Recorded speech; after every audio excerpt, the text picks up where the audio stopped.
Hi there, everybody. Welcome to another edition of the Complete Sports Media Podcast. I'm your host, Darren Campbell, and you've reached us on a Sunday here. We are going to break down basketball as the playoffs are about to begin tomorrow. So, as usual, we've got our resident analyst, Jason Cameron.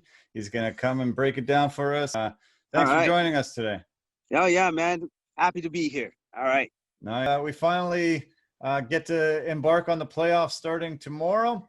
It was a really fun 8-game stretch as they closed out the regular season, and especially to culminate in the play-in game between Portland and Memphis. What a game that ended up being. What a battle Portland ended up showing to come from far back behind Memphis and taking that from them. But Memphis sure put up a lot of fight that game, and that was one of my favorite games I've ever seen. Yeah, man. Memphis put up a great fight. Like, it was a great game. But if there's one thing I knew from that game was this. Well, Damian Lillard was going to win. I didn't know how he was going to do it. I just knew he was going to do it because he's had that laser focus since he stepped into the bubble and has basically willed his team to victory after victory after victory. I knew that they would get into the 8th seed spot. And I also know that now that they're in, the Lakers going to have a lot of trouble, man. It's a lot of trouble. I do not want to be the Lakers right now. That is going to be one heck of a tough team as an 8th spot to deal with. Yeah, no, you're bang on. I was going to say the exact same thing. You made the call, when you said about a week ago, you said, no, I think Portland's going to make their way in there and they're going to get that 8th spot. The Phoenix Suns made every possible, they took their opportunity and made every possible chance at it. I really wish they would have gotten that play-in game. That would have been a lot of fun. And Memphis is young. Like you said, Jaren Jackson's out of the picture, and that caused them a lot of problems. But I really wish it was Phoenix and Portland in that play-in game. Oh yeah, so do I, because they earned it. The Suns earned it, man. Out of all the teams, there is no way anybody picks them to go 8-0. No way. They're not supposed to be able to do that.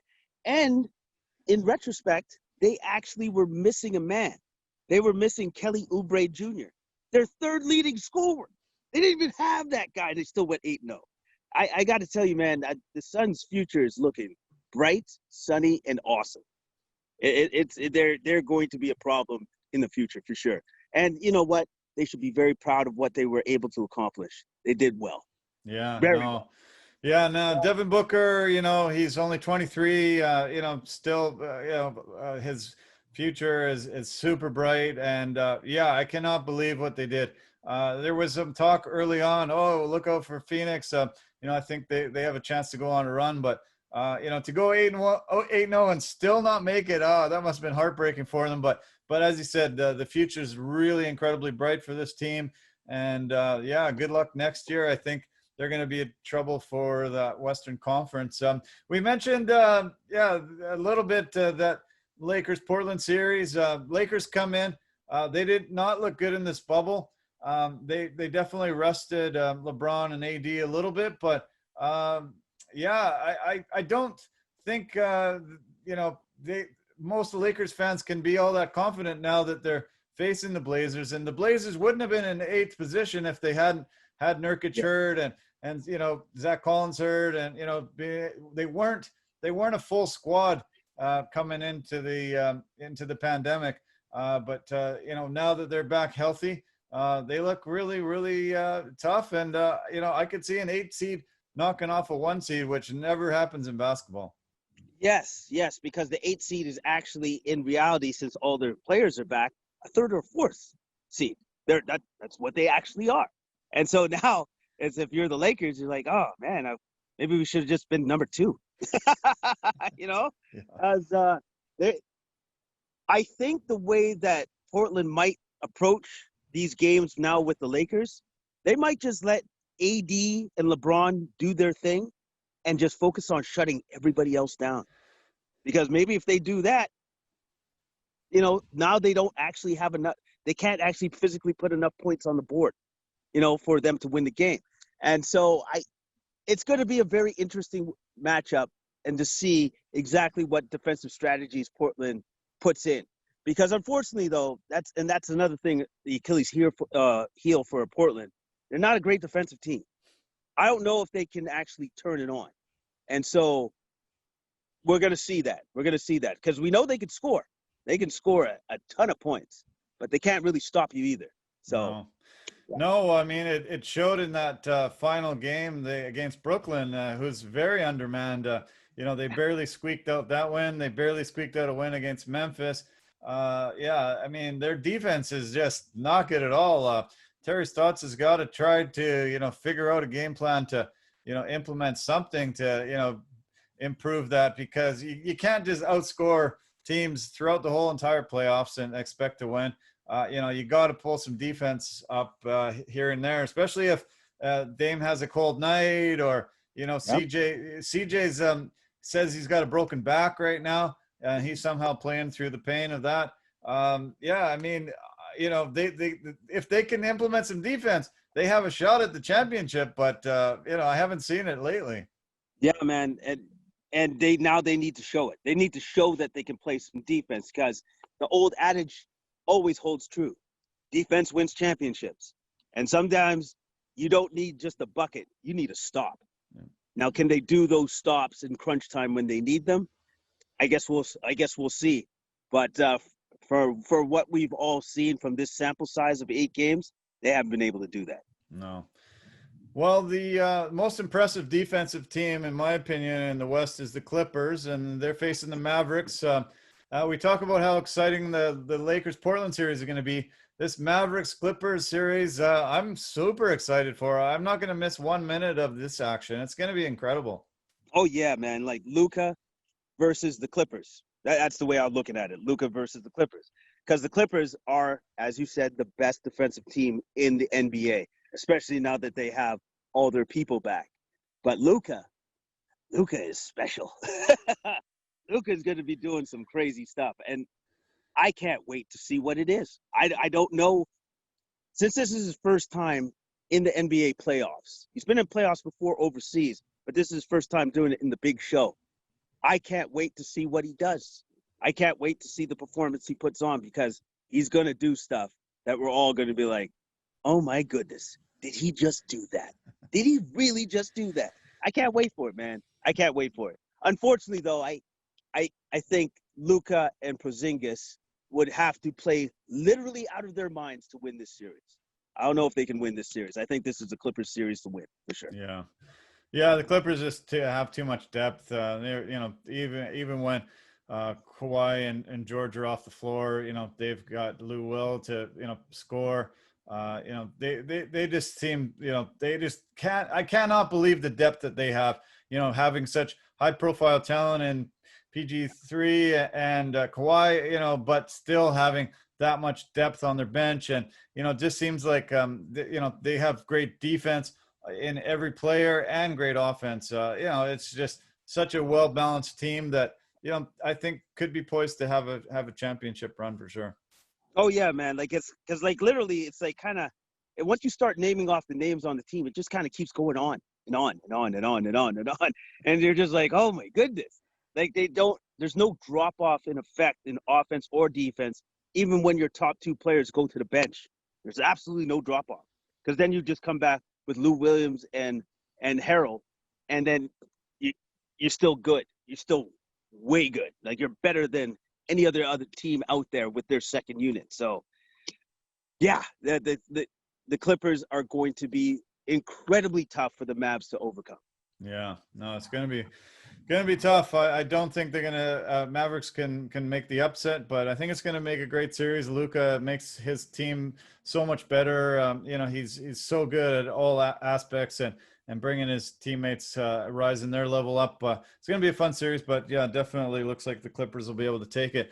Then we go to Denver, Utah. So it's definitely Jokic and Murray against Gobert and Mitchell, but in this bubble, Michael Porter Jr. has become that third option, if not maybe the second option behind Jokic. I think that will push Denver into a victory in this series. And man, he looks impressive. He's had some slow games, but most of the time, man, is he ever an incredible rookie. Yeah, man. Like he's definitely their X factor, and along with the fact that they still haven't really officially had their full team because they're still missing Will Barton and Gary Harris, who are out with injuries. So getting those two back too, as well, you know what? Denver's going to be a handful, and I think they're going to be too much for the Utah Jazz because, and also too, the Jazz are missing their sharpshooter, Bogdanovich. They're missing that guy, and that's the guy that probably could have equaled everything out. But unfortunately, he's not there now. So they gotta go on and play without a guy like that. So it's gonna be tough sledding for the Utah Jazz. I'm not saying that it can't be done. I just really I don't think the percentages are in their favor for this one. It seems like they've gotten over the issues that they had with Rudy Gobert. Rudy was obviously the guy that caused the sporting world to shut down, and he didn't obviously take coronavirus very seriously. Donovan Mitchell got coronavirus from Rudy Gobert, they think, and caused some animosity. But we haven't heard a lot of that in this bubble. They've seemed to be able to patch up their differences and move forward, which is great. Oh yeah, no, that's fantastic that they were able to do that. That Donovan Mitchell was able to be the bigger man and forgive Rudy Gobert for his just lack of professionalism, and also to just his misunderstanding of exactly what this was. Yes, it was in its infancy. We all didn't really know, but now he does, and he's made the effort to make amends for his actions that he did and everything else. So, you know what? You got to go forward at some point in time. And I think I'm just glad to see that both of them have made the effort to come together and go toward the common goal of winning a championship. Yeah, I'm glad too. Yeah, it was unfortunate, and it wasn't handled well by Gobert, but it seems to not be causing any more friction, any more problems. And I hope this is a good series. It should be. They're pretty evenly matched. We'll see how it pans out. The final series in the West is Houston against Oklahoma City. This had the earmarkings of something really great, with a lot of animosity, possibly with the fans against Westbrook for leaving. Westbrook, unfortunately, is going to miss a few games, I've heard. I don't know how many that's going to be, but does that really swing the favor big time in OKC's favor, in your opinion? And should they take this series if Russ is out for a few games? If Russ is out for more than 2 games, if it's 3 games, OKC, it's OKC's game.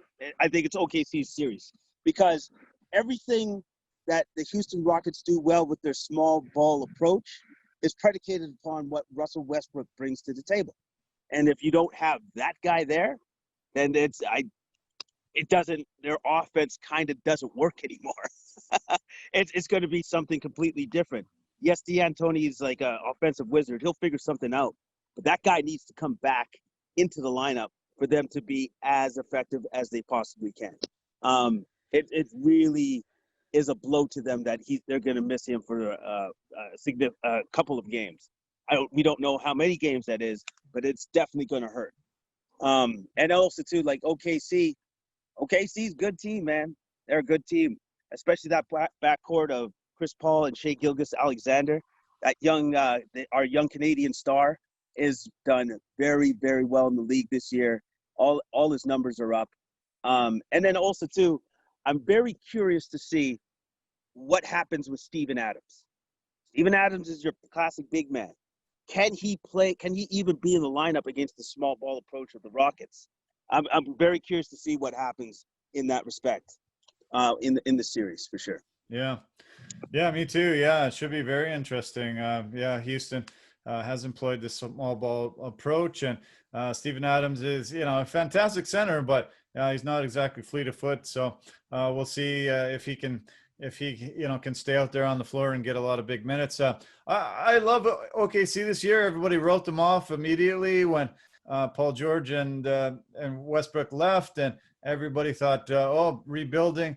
You're paying Chris Paul way too much money. This is not going to work. He's too old. He's not going to be able to do this. And great story this year. One of my favorite stories of the year, that they emerged and became a threat in the West and played really, really well this whole entire year. And I'm hoping that they can knock off Houston and go forward. It would be great for the city.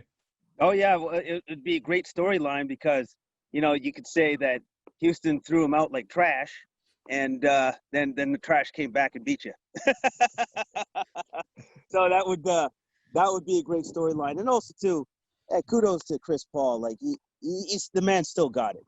Became an all-star this year, great numbers this year, and also too having the leadership to lead a young squad. Like a young squad of players. The way that he has, it's impressive stuff, man. It's impressive. It's going to be a very interesting series to watch, and obviously, I'll be watching to see when Russell Westbrook comes back into the fold. Yeah. Well, that's amazing. I know there's going to be a really exciting series in the West. Maybe not so much in the East in the early stages. Orlando's got the home court advantage, being in that bubble in Orlando, but Milwaukee's probably gonna just walk all over them. Milwaukee's best team in the league this year. Giannis wants to prove to everybody that he deserves this MVP status, not just in the regular season but into the playoffs. And I think this could be a sweep. Probably will be in this first round. Yeah, like the Magic may win a game. Probably not, because I don't think Giannis wants to give it to him. So this is definitely a win for the Milwaukee Bucks. They're going to go through the Magic, and they're going on to the second round. So, yep. Yeah, and then obviously here in Canada, everybody's big Raptors fans, and hopes and cheers that they can live up to the expectations that they have got ever since they won this title. They've had a fantastic year. Actually, they had the highest winning percentage they've ever had this year, which is pretty incredible. Nick Nurse and that coaching staff has done a phenomenal job, even losing Kawhi Leonard and Danny Green. They were able to just pull it together and have a fantastic year. They're facing Brooklyn. You and I have mentioned this a bunch over the last few weeks. Super undermanned. I don't think Toronto's going to have too much trouble with Brooklyn as well. It should be able to dominate the series and advance into the next round. Well, yeah, because you basically have the defending champs against a decimated team. Defending champs win. They just don't have the players anymore. Like some of the Nets players, at least you'll get to see some of their young guys get runs in a playoff series to see how they react. But that's about all that the Nets front office or the coaching staff can take away from that, is that you're going to get to see how your young guys react in a playoff series. That's about it, because they are not winning that series. No. Yeah, exactly. You're 100% right. They're not going to do it. There's no chance. I'm sorry, but Brooklyn's going to be great next year, looks like, but not this year. So let's turn to the Boston-Philly matchup.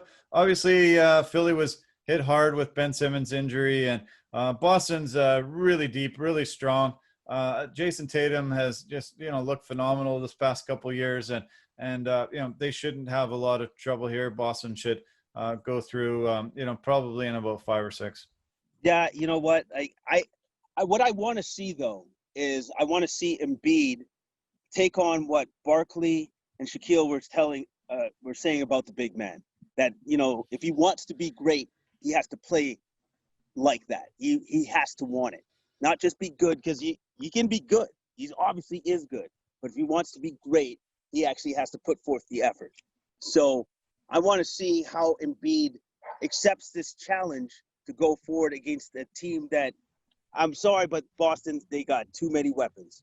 Hayward, Kemba, Tatum, Brown. And I'm sorry, and then your defensive specialist in Marcus Smart. They got a bunch of guys that they're just going to keep throwing at the 76ers. And the 76ers could have countered with the Ben Simmons because you can't really guard that guy with anybody on the opposite end. But now that he's injured and he's out, I agree with you on that. I think Boston takes it in 5 to 6 games. But I do want to see Embiid impose his will, as it were, on this series. I think he can definitely do that.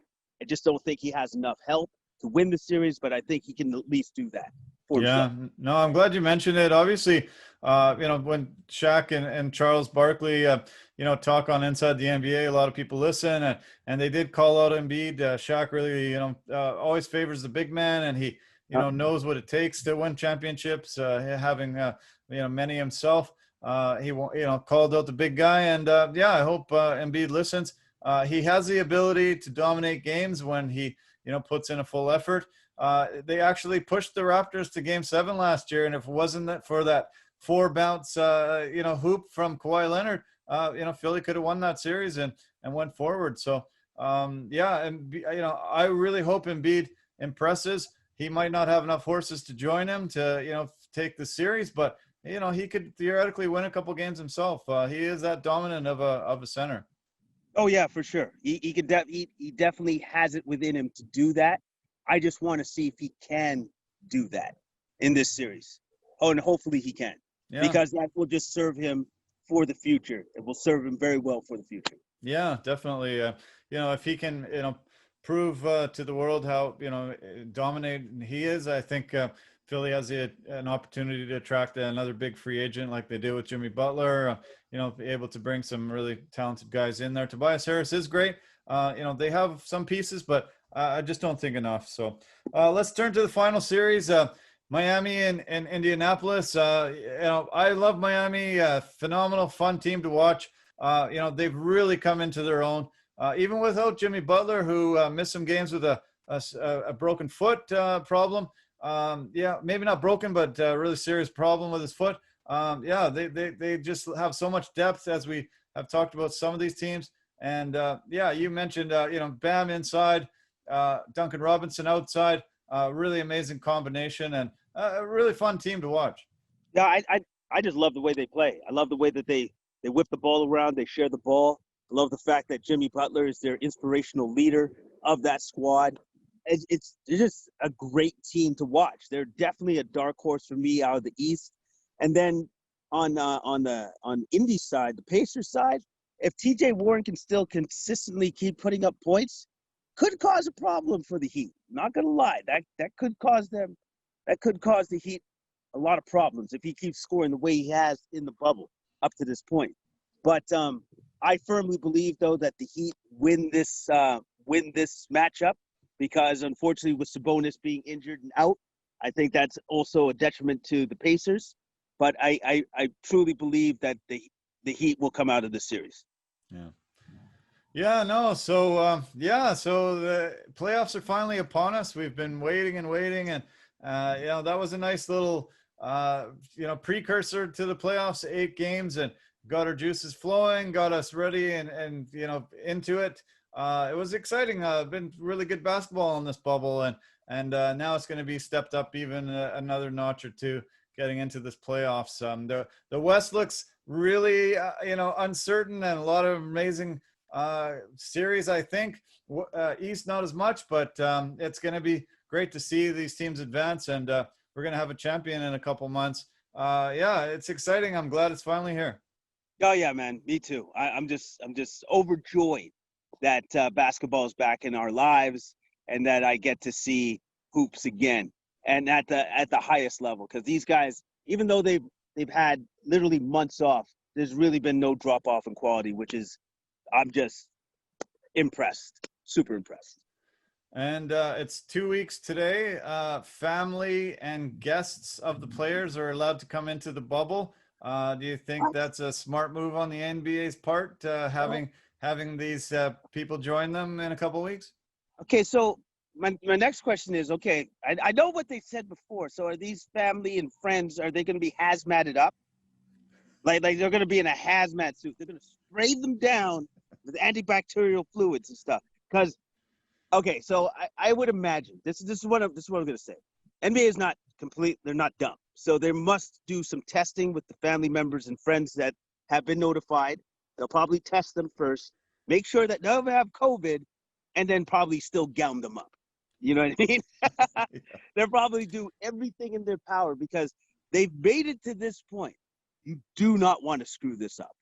And I know that they have it within them to not do that because the NBA is not MLB. So that's what I do. Yeah. Yeah. Well, yeah, I was surprised to know that this was, going to happen, and they haven't decided to pull the plug on it. But I'm not sure how many family members or friends each guy gets to bring into the bubble. But yeah, I mean, it's great for some of these teams that are going to be advancing on into the conference finals and into the finals. But yeah, I hope it doesn't derail this because this NBA restart has been great. They haven't had COVID positive tests since anybody's come into the bubble, and it's really worked out well. So yeah, they better test them, very heavily. And yeah, like you say, suit them up, hazmat them, make sure that they can't derail this because this is going to be exciting. We're going to see a new champion, and I don't know. Toronto could do it, theoretically, but it's going to be an exciting playoffs. One of the best ever. Yes, for sure. It's going to be great.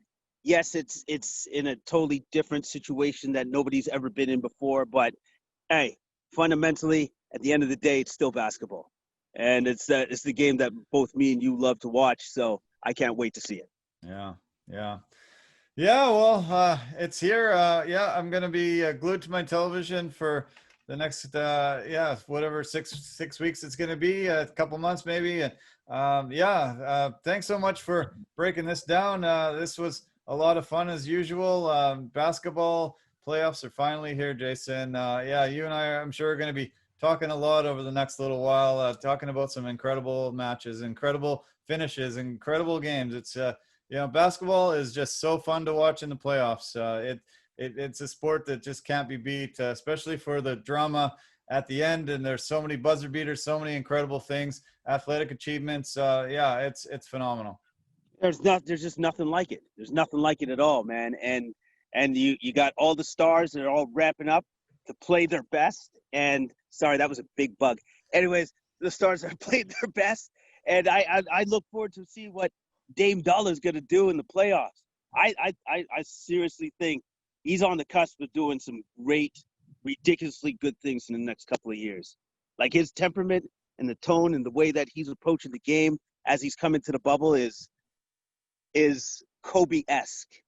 That's what I'd say. It's Kobe-esque. Yeah. It's Mamba.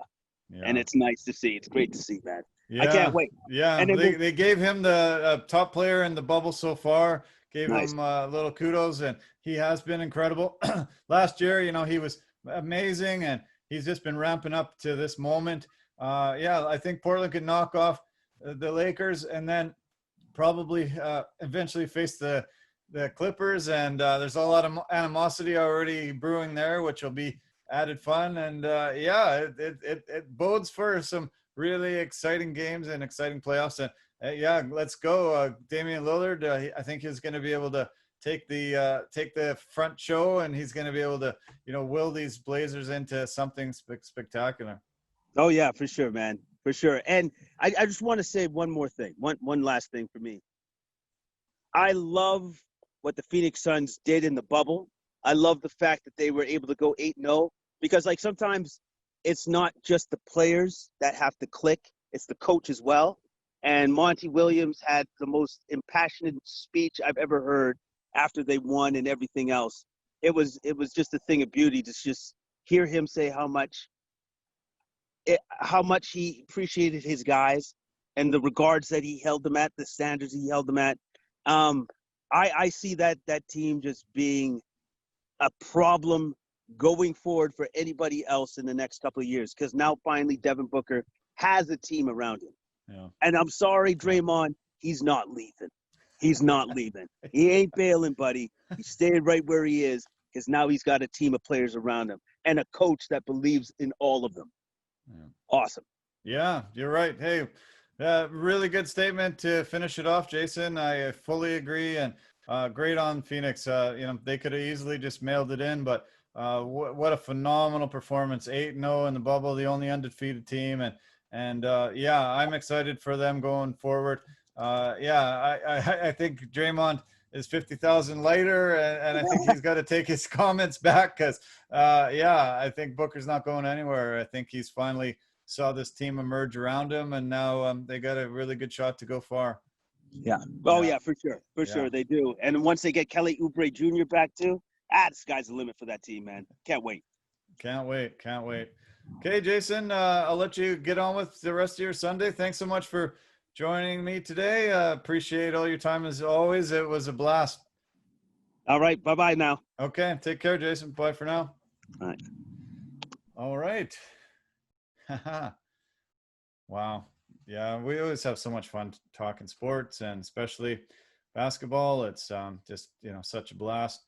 Man, it's been incredible the past couple of weeks as they had their restart and finish off this regular season. And now we've got playoff matchups we can talk about and discuss and start watching starting tomorrow. Good luck to all the teams that made it in. And good luck to the Phoenix Suns. Way to go. Super impressive performance, as Jason said. Thanks so much for joining us today. It was a lot of fun as always. And yeah, we're having a lot of exciting things happening in the coming weeks. Make sure you keep tuning in to Complete Sports Media's podcast. We really appreciate all the support. Thanks so much from everybody's great comments and feedback and everything here. We can't do this without you, and we really appreciate everything everybody's been doing. So take care of yourself and have a great week ahead. Enjoy the basketball, and yeah, we'll talk very soon. Take care. Love you. Bye for now.